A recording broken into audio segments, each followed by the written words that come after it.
Hi. After 3 warnings, I terminated my daughter's carer's employment at home. And this is what I ended up with a month later. Hi there, my name is Michelle Daly, and I'm a carer for my severely disabled daughter. I wanted to share what happened to me when I had to terminate the employment of one of the care staff. And it was after long consideration, many hiccups, and I could see things weren't right. But you plod on, make an effort, try to make it work. We do our best. You get the references, the disclosure, you have an interview, there seems to be a report, and you employ them. And at first things go okay. And then, you start to notice little things. Once she took my daughter out in a wheelchair and it had no footrest. My daughter has cerebral palsy, and she's taken her out for a walk with her feet dangling from the chair. And it's quite dangerous because my daughter wouldn't know to keep herself safe. She wouldn't lift her feet up. I gave her a warning and we moved on from there. Then there was another time I did some shopping. My kids were coming up for the weekend and I just did loads of shopping. And on the Saturday, I went to get Rice Krispies out of the cupboard and I couldn't find them. So I rang her because our kitchen's small and I'm often ringing the staff to see where they've put things because we might stick it on a shelf down the cupboard in the hall or anywhere. So I just rang her to say, oh, do you know where they are? And she said, oh, I threw them out. They were out of date. And when I looked at the cupboard, there were other things that had gone as well. I'd only bought them a week before and it just didn't make sense. So that was another thing. And there were other issues that I'm not really going into. But after 7 months, I ended up sacking her. So when she went, it was a relief because there'd been a bit of an atmosphere with her. She didn't work as a team. She did her own thing. And she didn't seem to learn from anything. And it just hadn't worked out. And it was a relief really when she went because we had a nice, happy household again. So a month later, I received these forms from the courts.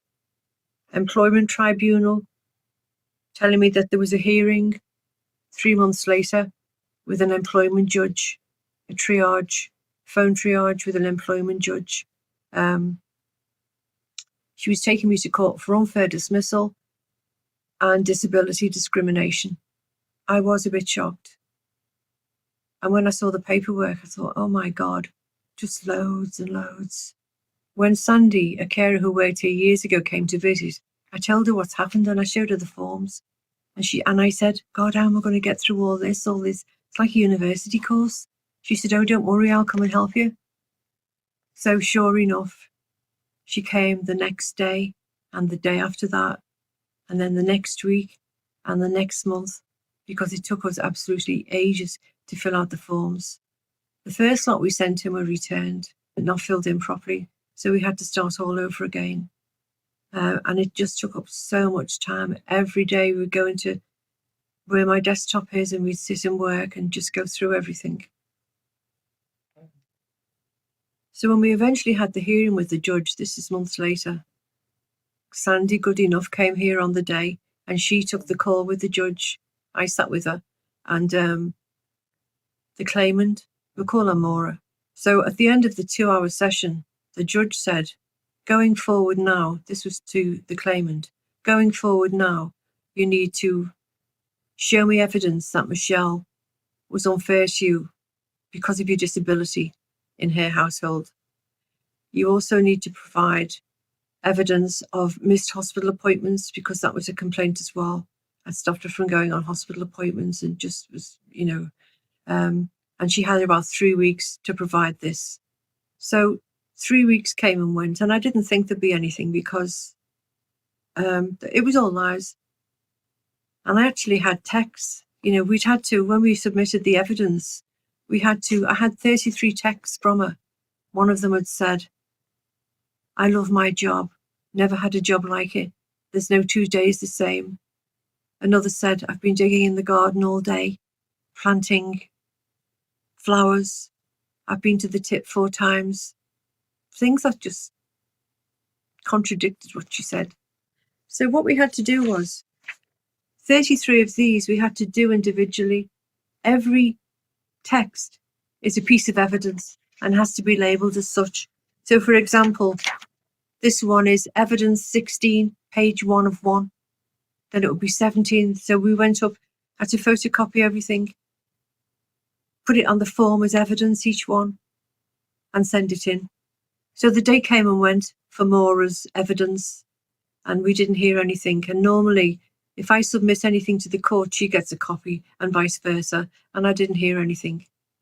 So a few more weeks later, still nothing. And, I thought, well, the court's going to be in touch with them soon, surely. She's past the deadline. Anyway, on Mother's Day that year, I received an email from the court informing me that Maura had withdrawn her claim. And with it, they had closed the letter that she'd sent to the judge. So I'll read it out. To whom it may concern, after careful consideration, the claimant has decided to withdraw the claim against the respondent. She has come to the conclusion that the case against Miss Daly is not strong enough. In the meantime, she has been in contact with a solicitor, and it is with belief that there is strong enough evidence to bring a different case to Miss Daly, not suitable through the Tribunal court, for defamation of character and concerns for fraudulent activities being undertaken in the workplace. I would like to take this time to thank you for your support. However, we do not wish to pursue this claim any further. Our solicitor will be in contact with Miss Daly in due course. Well, I never heard from a solicitor again. The judge dismissed the unfair dismissal claim because Maura had been unemployed for less than 2 years, and unless there are dire circumstances where she's fired, it doesn't count. So that unfair dismissal was gone. The disability claim could go forward, and when she was asked what she hoped to get from this claim, she said compensation and for me to learn from my mistakes. So that was quite an ordeal, really. And people fight, people have fought to get these disability laws. And when you get somebody like her who comes along and abuses it, it's just not fair. So that was a hard lesson to learn, although I would do the same thing again. We have to protect our children. It was unfortunate, but if I was in that position again, I would do the same thing. You have to follow your instincts and do what you think is right. Otherwise, it destroys your soul. Our vulnerable adults often have no voice, and it's up to us to make sure that they're looked after, that they get the care that they get, and that the quality of life is the best that it can be. So I just wanted to share that with you, because maybe it's a rare experience, I don't know. Have any of you carers had problems with care staff?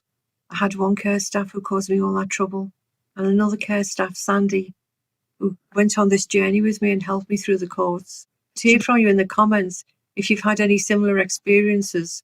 I'd like to think my experience was pretty rare, and I'd love to hear from anyone in the comments who's had a similar experience, or just your views on this topic and how you feel about employing carers, how easy you find it or how difficult. So I'll say bye for now, and thank you for listening. Bye-bye.